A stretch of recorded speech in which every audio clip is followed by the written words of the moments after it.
Hello, good evening to all students. तो आज हम देखने वाले हैं transgenic plant producing edible vaccine, यानी कि ट्रांसजेनिक जो प्लांट्स होते हैं। What is mean by transgenic plant, यानी कि जो प्लांट से हम क्या कर सकते हैं, एक वैक्सीन तैयार कर सकते हैं। या फिर हम बोल सकते हैं कि जो प्लांट्स में जेनेटिकली क्या किया जाता है, जो जीन्स होता है वो इंसर्ट किया जाता है, उसे आर्टिफिशियली दिया जाता है, उसे ही हम ट्रांसजेनिक प्लांट्स कहेंगे। ओके, तो यही है इसकी definition. Genetically altered plant can provide protection to infectious disease. ठीक है, यानी कि जो इन्फेक्शियस डिसीज़ होंगे, अगर किसी में इन्फेक्शियस होता है, डिसीज़ होता है, तो वो ट्रांसजेनिक प्लांट क्या करता है,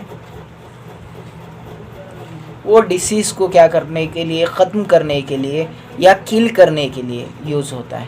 plant product acting as a vaccines would be inexpensive to produce and thus can be easily available in developing countries. Okay, हर जगह पर क्या हो गया, अब इस तरीके का वैक्सीन का इस्तेमाल हो चुका है जिसे हम एडिबल वैक्सीन्स बोलते हैं। और आपको ये क्वेश्चंस 2 मार्क्स के लिए पूछा गया है। ट्रांसजेनिक एनिमल्स में 2 मार्क्स के लिए ये क्वेश्चन पूछा गया है। तो आप इसमें सिंपली क्या करोगे, आप ट्रांसजेनिक एनिमल्स की अगर आपको डेफिनेशन पूछता है या उसके बारे में वो पूछता है, तो आप ये लिखेंगे कि ट्रांसजेनिक एनिमल्स जो रहता है, ट्रांसजेनिक एनिमल वो पहले तो रहता है आर्टिफिशियली जीन्स इंसर्ट किया जाता है। यानी ये क्या होता है, उसमें आर्टिफिशियल जीन को इंसर्ट किया जाता है और उसके बाद वो एनिमल्स प्रोड्यूस किया जाता है और उसे ही क्या कहेंगे, ट्रांसजेनिक एनिमल्स कहेंगे। Transgenic animals such as mice, rats, rabbits, pig, sheep, cows, fowls, इस तरीके के नाम दिए वाले रैट्स यानी कि चूहा, रैबिट खरगोश, पिग हो गया, शीप हो गया, काउस हो गया, ये जो एनिमल्स है यहाँ पर तैयार करने के लिए ट्रांसजेनिक एनिमल्स यूज़ होता है। और यही तेरी रिकॉम्बिनेंट डीएनए टेक्नोलॉजी कहकर इसे हम पहचानते हैं। ठीक है, तो यहाँ पर पॉइंट क्लियर हो जाना चाहिए आपका ट्रांसजेनिक एनिमल्स का, कि ट्रांसजेनिक एनिमल्स किसे कहते हैं। अगर एग्जाम में आया तो ये आपको 2 मार्क्स देकर जाएगा और आप बोल सकते हैं कि ये एक रिकॉम्बिनेंट डीएनए टेक्नोलॉजी का टाइप है। ओके, उसके बाद देखेंगे हम transgenic animals refer to animal in which there has been और डेलीब्रेट मॉडिफिकेशन। डेलीब्रेट मॉडिफिकेशंस का मतलब क्या है, what is mean by deliberate modification of the genome, यानी कि क्या है, जीनोम्स को नए से क्या करना है, पैदा करना है, उसे ही हम क्या कहेंगे, जीनोम्स कहेंगे। Okay, the material responsible for inherited characteristic. Inherited यानी कि क्या, जो कैरेक्टर एक जगह से दूसरे जगह पर ट्रांसफ़र होते हैं उसे हम इनहेरिटेड कैरेक्टर्स कहते हैं। और उसके बाद हम देखेंगे कि ट्रांसजेनिक एनिमल्स, ये जो इम्पोर्टेंट पॉइंट है उसमें से एक पॉइंट हमें लिखना है ट्रांसजेनिक एनिमल्स का, जो आपको इम्पोर्टेंट पॉइंट दिख रहा है। ठीक है, ये 3 में से 1 2 3, ये 3 4 5, नीचे के 2 भी हैं, यानी कि इन 5 में से क्या होने वाला है, आपको एक आधा लिखना पड़ेगा। ओके, इसका जो बेनिफिट है यानी कि एप्लीकेशन ऑफ दी बायोटेक्नोलॉजी, यानी कि क्या है, तो in medical research transgenic animals are used to identify the function of specific factor in complex homeostatic system through over और under expression of modified gene. यानी कि हम बोल सकते हैं इसे इंसर्टेड ट्रांसजीन भी कहा जाता है, यानी कि बाहर से क्या कर रहे हैं हम, एक आधे जीन को क्या कर रहे हैं, इंसर्ट कर रहे हैं। इंसर्ट को बोलेंगे हम दे रहे हैं आर्टिफिशियली। ठीक है, उसके बाद है in toxicology as a responsive test animal detection of toxicants, यानी कि अब वो एनिमल्स को दे रहे हैं हम, उसके बाद उसकी एक टेस्ट होनी चाहिए जो कि टॉक्सिकेंट्स हैं, यानी कि अगर वो एनिमल्स उसको बराबर पॉजिटिव है या निगेटिव रिस्पॉन्स दे रहा है। उसके बाद है इन मैमेलियन डेवलपमेंट जेनेटिक्स, यानी कि उसके बाद है एक तरीके से ये क्या हो रहा है, जेनेटिक्स का डेवलप हो रहा है। मैमेलियन यानी कि जो दूध देते हैं, वैसे एनिमल्स का डेवलप हो रहा है। In molecular biology the analysis of regulation of gene expression of a specific genetic change at the level of this whole animal, यानी कि क्या हो रहा है फिर बाद में, जीन एक्सप्रेस हो रहे हैं। What is mean bye gene express, या फिर जीन एक्सप्रेशन किसे कहेंगे?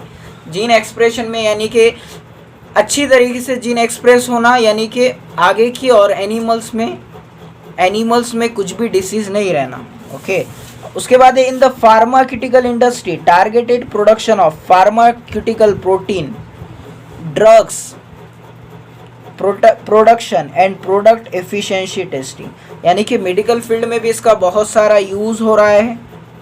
ट्रांसजेनिक एनिमल्स का नीचे की डायग्राम्स में आपको बताया वाला है। अब हर तरीके के दवाइयाँ वगैरह, मेडिकल ट्रीटमेंट, ये जब सब चीज़ें हो रहे हैं ये ट्रांसजेनिक एनिमल्स की वजह से। और आपको इसका बेनिफिट अगर लिखना है तो आप बेनिफिट भी लिख सकते हैं कि जैसा कि ट्रांसजेनिक एनिमल्स की वजह से ज़्यादा जो प्रोडक्ट होता है वो सबसे ज़्यादा होता है मिल्क का, मिल्क यानी कि दूध का। उसके बाद मीट यानी कि गोश्त का, ठीक है।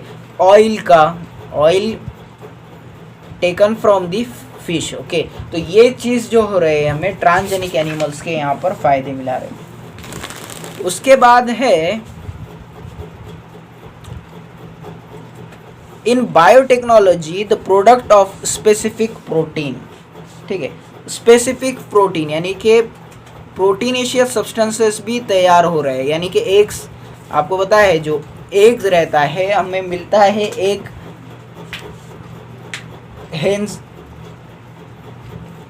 मुर्गी से, ये वगैरह वगैरह। उसके बाद है genetically engineer hormones to increase milk yield. देखिए अब उन्हें बेनिफिट बोल दिया उसका, मिल्क ईल्ड यानी कि दूध का प्रोडक्शन बढ़ाना।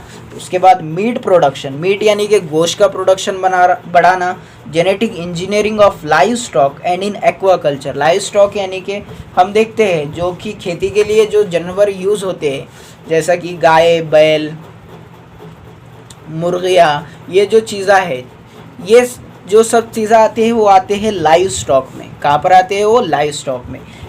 Defecting modification of animal physiology and और anatomy, cloning procedure to reproduce specific blood lines and developing animal specially created for in xenografting, it is a part of the grafting. और ये चीज़ें जो हो रहे हैं ये कहाँ पर यूज़ हो रहे हैं? तो ट्रांसजेनिक एनिमल्स में हो रहे हैं।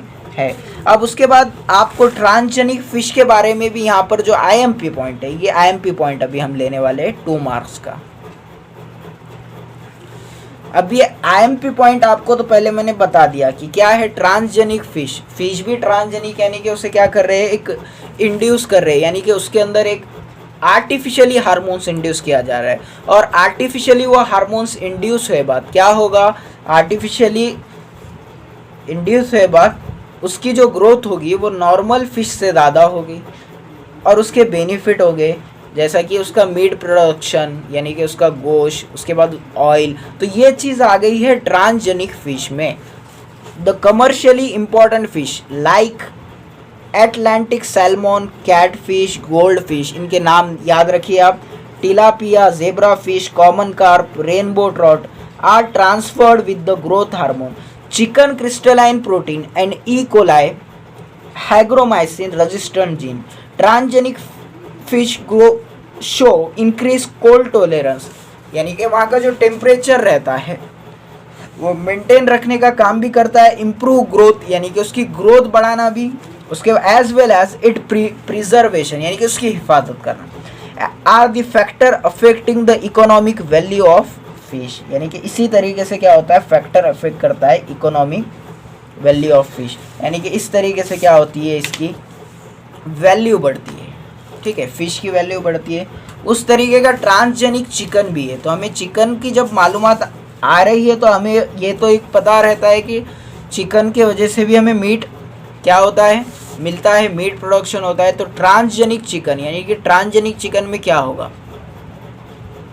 तो इसमें होगा कि artificially also carry and express foreign gene, यानी कि बाहर से एक आधा जीन क्या करेगा, इसमें एंटर होगा। Suppose this is diagram of chicken and this artificially induce, यानी कि यहाँ से आर्टिफिशियली क्या होगा, एक आधा जो भी जीन्स रहेगा वो होगा आगे की तरफ। They could be use to improve the genetic makeup of existing state which respect to built in vivo resistant to viral and coccidial disease, better feed efficiency, lower fat and cholesterol level, यानी कि इनकी मदद से हम क्या कर सकते हैं, तो better feed efficiency, lower fat, cholesterol level and high protein containing egg and better meat quality. तो सिंपली अगर हमें ये क्वेश्चंस आते हैं एग्जाम में 2 मार्क्स के लिए, तो हम ये इजी वे से लिख सकते हैं कि इनसे क्या होता है हमारा फ़ायदा कि एग देता है, उसके बाद मीट प्रोडक्शन करता है, ठीक है। तो ये चीज़ हम लिख सकते हैं। तो उम्मीद करते हैं आपको ये वीडियो पसंद आया होगा। अगर आपको ये वीडियो पसंद आया तो प्लीज़ इस वीडियो को लाइक, सब्सक्राइब और आपके दोस्तों के साथ शेयर कीजिएगा। Thank you very much.